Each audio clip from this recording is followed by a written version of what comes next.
agora, né, sobre habilidades socioemocionais. A nossa convidada é a psicóloga Stephanie Freitas. Ela está aqui já para tirar nossas dúvidas de vocês de casa também. Então, vocês podem interagir com a gente, 4599254747. Boa tarde, Stephanie. Bem-vinda ao nosso Ver Mais. Obrigada. Stephanie, é um prazer para a gente aqui poder, nessa tarde, poder explicar um pouquinho. Eu queria que você começasse já explicando para a gente um pouquinho as relações entre habilidades sociais, né, e educação emocional. Quais são as diferenças, Liz? Ótimo. Muito bem. Então, primeiramente, boa tarde, né, para quem está nos escutando aí. Bom, essa é uma relação bastante estreita, né, porque educação emocional diz respeito ao quê? Como que a gente vai aprendendo desde que a gente nasce, né? Que a gente costuma dizer que a gente é um bolinho de carne. Como é que a gente vai se transformando em alguém que sente coisas, que tem sentimentos, que tem afetos, né? Esse é o processo de educação emocional, é o processo da gente ir percebendo o que a gente sente, o que a gente é, né? E como que o mundo nos afeta. Então, como que eu afeto você, como você me afeta, como as pessoas, minha mãe, meu pai, meus coleguinhas, né? As pessoas com quem eu convivo, como as pessoas nos afetam.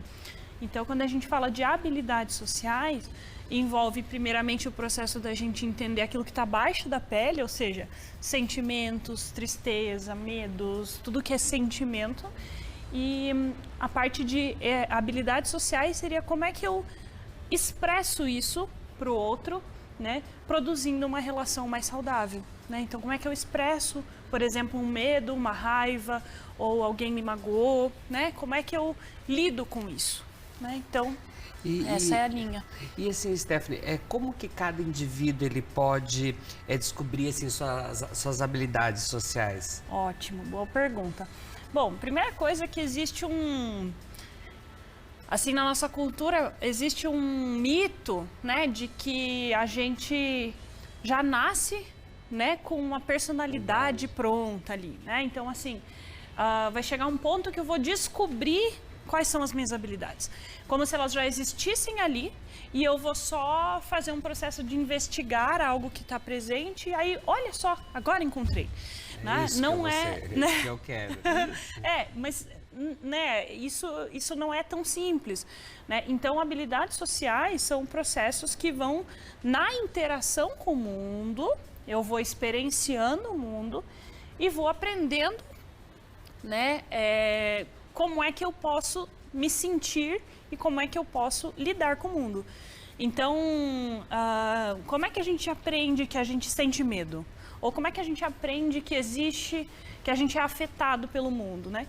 A partir do momento em que isso começa a ocorrer, né? Então, se eu começo a ir para a escola, um amiguinho me chama de feio, ou um amiguinho diz que eu não sei fazer tal coisa, ou que eu não sou bom.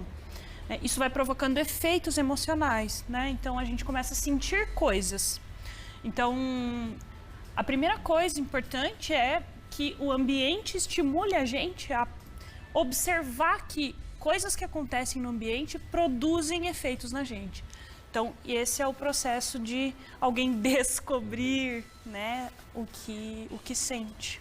E assim, Stephanie, essa educação emocional, ela ajuda no controle assim, de vários distúrbios mentais, né? Perfeito. Você tem como trabalhar isso também. Perfeito, isso é muito importante. Assim, hoje nós temos uma cultura que fala muito e inclusive até medicaliza sentimentos, né? Então a gente fala assim, a gente não fala mais quase eu estou triste, eu estou deprimido, eu não estou angustiado, eu estou ansioso. E aí a gente já tem todo um rol ali de rotulação, né, disso que é na verdade uma expressão emocional, mas chamada de uma doença ou chamada de um quadro que vai precisar de tratamento. E não que a gente não precise fazer, de fato, um olhar cuidadoso para situações em que isso esteja trazendo prejuízos, né? Mas habilidades sociais são formas de interação com os outros que vão produzir uma sensação, né, ou consequências de bem-estar consigo mesmo. Né? Mesmo que muitas vezes seja desagradável. Então, por exemplo, alguém que está me violentando, alguém que está me maltratando, isso vai produzir, né, internamente sentimentos desagradáveis e eu posso só guardar isso, né? Eu posso não dizer sobre isso.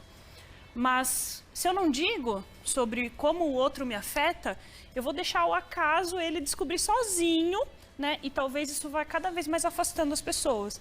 E como consequência a gente pode ter casos de ansiedade, pode ter casos de depressão, a gente pode ter casos até mais específicos, né? Então, habilidades sociais elas geralmente são trabalhadas em processos de psicoterapia como formas de enfrentamento, né, a esses problemas de interação social mesmo.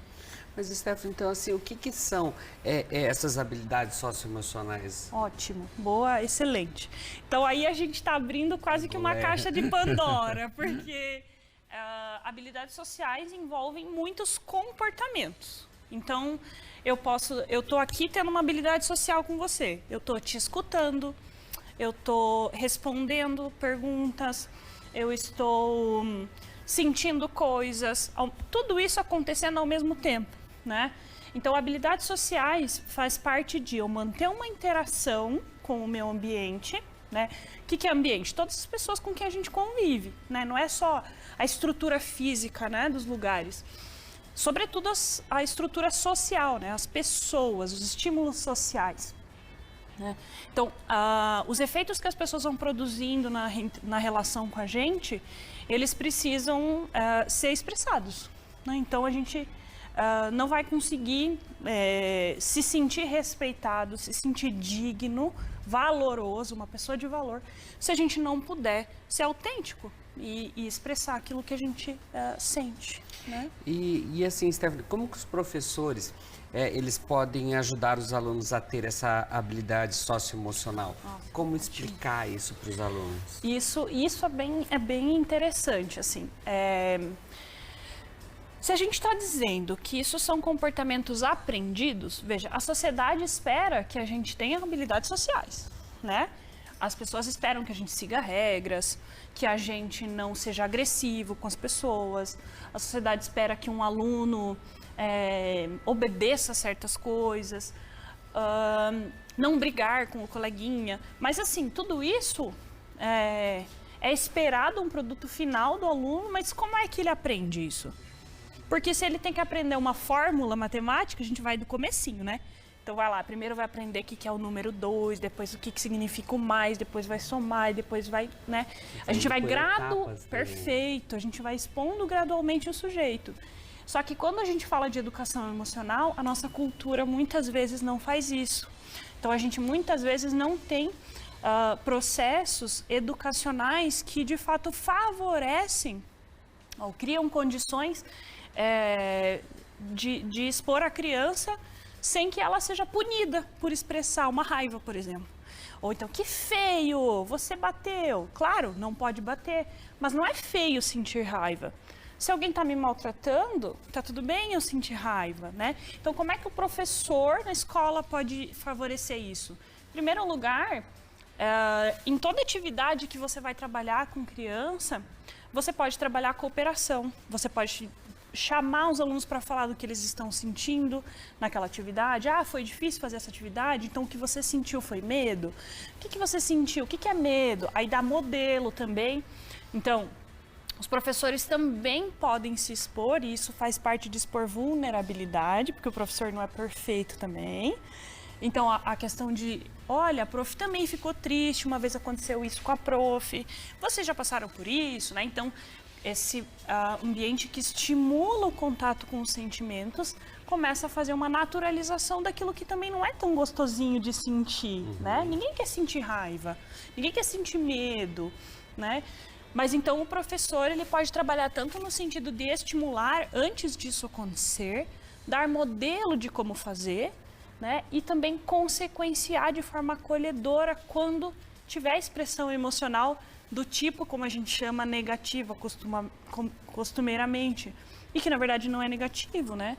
Se a gente sentir tristeza, por exemplo, numa relação que está violando a gente, é importante que a gente sinta tristeza ou ansiedade, para que a gente possa sair dessas situações, né? Assim, então como lidar, Stephanie, com essa ansiedade gerada por essas questões culturais? Como trabalhar isso? Porque a gente vê que as pessoas estão muito ansiosas, estão tudo no 220, às vezes nem pensam muito para falar, já saem falando, brigando, não tem mais paciência. Como trabalhar essa ansiedade? Aí, de novo, essa é uma pergunta que não tem uma resposta simples, né? A gente vai vivendo, tentando desenvolver repertórios de enfrentamento de algumas situações que estão aviltando a gente, mas a gente não consegue ter uma certeza de que sempre que a gente se expor, as pessoas vão acolher. Até porque, veja, as pessoas não têm tempo mais. As pessoas falam assim, oi, tudo bem? Tudo, e você? Tchau. Não existe aquele, hoje eu não estou muito bem. Se eu responder oi, tudo bem, oi, não, hoje eu não estou muito bem, o que será que vai acontecer? As pessoas estão com condição de me ouvir? De me entender. Entendeu? O que está passando, Perfeito. O que está acontecendo.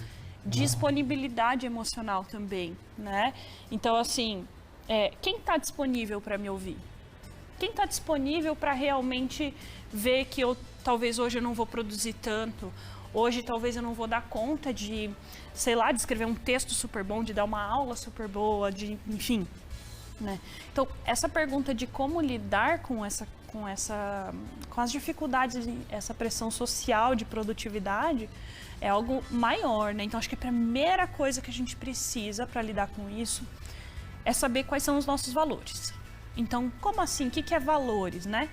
Regras que regem os nossos comportamentos. Por exemplo, o que eu acho importante na minha construção de vida? Eu acho importante ser autêntico. Então, se eu tô num lugar onde toda vez que eu me exponho, alguém olha estranho, alguém me julga, alguém me critica, nossa, mas você, né? Então, isso já sinaliza para mim que talvez aquele ambiente não seja tão alinhado com os meus valores, né? E um segundo ponto importante que vem, né, assim, a aprovação social não é a coisa mais importante do mundo e a gente pode aprender a viver selecionando quais aprovações sociais são de fato muito importantes ou mais importantes, né? Então, nem sempre agradar o outro vai ser o melhor para mim. Não vai ser a solução, né? Perfeito. Mas sobre essa situação também de produtividade, né? De sempre estar em produção. Como lidar com isso? Que é essa cobrança do dia, como a gente falou agora, que você tem que estar bem, você tem que estar feliz, tem que estar tudo ali. Como trabalhar isso? Aí é um processo bem doloroso. Eu acho que não é à toa que as pessoas hoje estão demonstrando sinais de que isso tá demais, sabe? Nós poderíamos conversar sobre esse tema por muito tempo, assim, porque todo mundo acha... Eu já escutei tantas pessoas boas, assim, pessoa brilhante, falar assim, eu tenho que cuidar, porque às vezes as pessoas vão perceber que eu sou uma farsa. Como assim uma farsa? Olha a dedicação que você tem, olha... Então, acho que, assim... O trabalho que você faz, né? O trabalho que você faz, né? Olha onde você saiu, para onde você está agora. Então, acho que as expectativas precisam estar muito claras, assim. Existem expectativas que são colocadas para nós que são surreais. Tem certas coisas que se você pegar algumas redes sociais, as expectativas geradas ali são surreais, algumas coisas. A gente não vai conseguir estar o tempo todo felizinho, produzindo, numa sala arrumadinha, com a casa arrumadinha, com o cabelo lavadinho, tudo, né? Tudo assim, perfeitinho. Então, eu acho que naturalizar, né? Então, aceitar, né? Fazer o processo de aceitação, não no sentido de se acomodar, mas de aceitar que a gente não vai estar produzindo o tempo todo e que isso é uma demanda mais social do que do indivíduo, né? Então, acho que o tempo todo questionar as expectativas que são colocadas pra gente. Acho que esse é um ponto de partida importante. Você comentou alguma coisa ali também sobre frustrações, né? Ótimo. Mas como então essas frustrações elas fazem parte e como lidar também? Porque como você falou, às vezes você está frustrado, mas as pessoas estão vendo que você está dando o teu melhor, você está fazendo o negócio acontecer e você não está vendo isso. Você está se sentindo de repente desvalorizado, falar, mas eu acho que não está bom esse trabalho. É maravilhoso, não é? Perfeito. Muito importante isso que você está falando, porque assim, hoje isso diz muito sobre a nossa cultura. A nossa cultura, ela não... cultura, quando eu estou falando, veja, comportamentos das pessoas que vivem no mesmo grupo que a gente. Você já percebeu como que a gente tem dificuldade para elogiar? Parece que dói, né? Só criticar é tão fácil, agora tão você fácil, elogiar. Né? Existe uma frase que eu gosto muito que é assim, né? Destruir é mais fácil do que construir. Você destruir um negócio é, como diz, 2 palitos, né? É rápido para você destruir algo. E construir exige muita persistência. Então, a primeira coisa que eu acho que é importante é a gente parar de se comparar assim num grande. Embora a gente é comparado com as outras pessoas, porque aí isso é numa seleção de emprego, isso é para manter um emprego, isso é para, né, sobretudo a parte do trabalho, né, para manter relacionamentos, né, existem todas essas questões de comparação. Mas sempre rever aquilo que de fato é uma expectativa que eu quero dar conta. Eu preciso dar conta dessa aqui, eu preciso dar conta dessa aqui em que nível? Será o que é bom?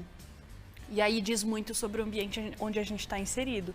Então, muitas vezes, né, a gente discute na psicologia que a gente tem que selecionar, sim, os ambientes. A gente não tem que se dar bem com todo mundo, a gente não vai agradar todo mundo. E não tem que aceitar tudo Não também, tem... ter a opinião, né? Perfeito. Claro que às vezes a gente tem algumas coisas melhores, a gente dar uma respirada, Sim, né? com Mas certeza. isso é viver em sociedade, Com né? certeza. Saber lidar com isso daí tudo, né? Que tem essas cobranças, comparações, principalmente agora com internet, Instagram, Nossa, essas coisas, super. a cobrança, aquela vida é bem melhor. Você não sabe, Você gente, não aquilo sabe. é muito louco. Mas agora tem uma coisa também que a gente tem que cuidar bastante, né, Stephanie, com a chegada aí do final de ano, né? Sim. Isso também intensifica muito essa cobrança, né? Como lidar com essa cobrança? Pô, prometi tanta coisa lá no final do ano, não fiz nada. Ou você fez e não percebeu. Como trabalhar essa parte também? Ótimo. Eu acho que a resposta já está um pouco na pergunta, que é assim, será que você realmente não fez nada? Sabe? Assim, vamos lá. Às vezes as pessoas colocam metas que são metas tão gigantes que, tipo assim, não tem condição. Então, por exemplo, me cuidar mais. Eu posso ter tido comportamentos de autocuidado, eu posso não estar no nível que eu acho que poderia estar. Mas que coisas de autocuidado você fez? Você fez uma salada para você comer? Em alguma vez no ano você deve ter feito. Né? Você tentou, só ficou falando que não por come. exemplo, né? Ou então, assim, você teve algum momento que você de fato Tentou ir na academia? Tentou na academia, ou então assim, ou até mesmo comeu aquilo que você gostava e se sentiu tranquilo porque você também merece um momento de prazer, ou enfim.